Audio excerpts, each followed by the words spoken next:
Yeah, so this is a study evaluating a chemotherapy-free regimen of Blinatumomab in combination with Ponatinib in patients with Ph-positive ALL. And so we are enrolling any adult patient with either newly diagnosed or relapsed refractory ALL.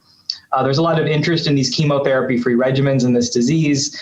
Obviously, Ponatinib is a very potent TKI. Blinatumomab is very effective in the relapsed refractory setting.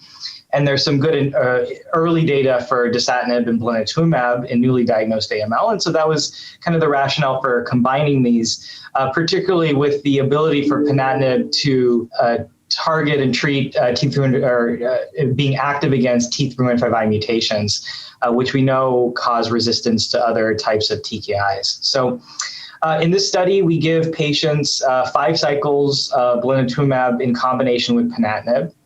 The Ponatinib is initially started at 30 milligrams daily and then decreased to 15 milligrams once patients achieve a complete molecular response. Those are given in combination again for the 5 cycles, and then patients receive 5 years of Ponatinib maintenance at 15 milligrams daily.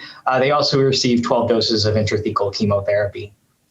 And so far, we've treated 35 patients overall, 20 in the frontline setting, 10 relapsed refractory, and then we also included patients with CML and lymphoid blast phase because these behave similarly to Ph-positive ALL.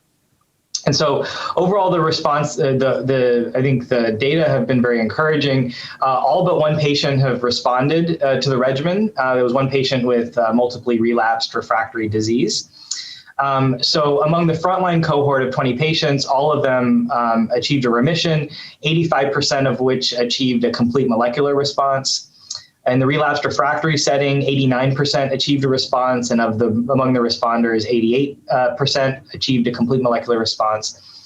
And so in the frontline setting, these responses translated to a 2-year estimated overall survival of 93%. Notably, only 1 patient died. This is a patient who died actually in remission. So there have been no relapses in the frontline setting, and also no patients have undergone stem cell transplant. In the relapsed refractory setting, the 2-year event-free survival is 41%, 2-year overall survival 53%. And overall toxicity is as expected with both drugs. No patients had to stop therapy due to blinatumomab. There were 2 patients who came off study one due to stroke, 1 due to development of a DVT. But overall, we believe these data are very encouraging, particularly in the frontline setting where we had a 100% response rate, 85% complete molecular remission rate, no patients relapsing and none of whom were transplanted. So overall, I think that this potentially represents a very promising chemotherapy-free and transplant-sparing regimen for patients with Ph-positive ALL.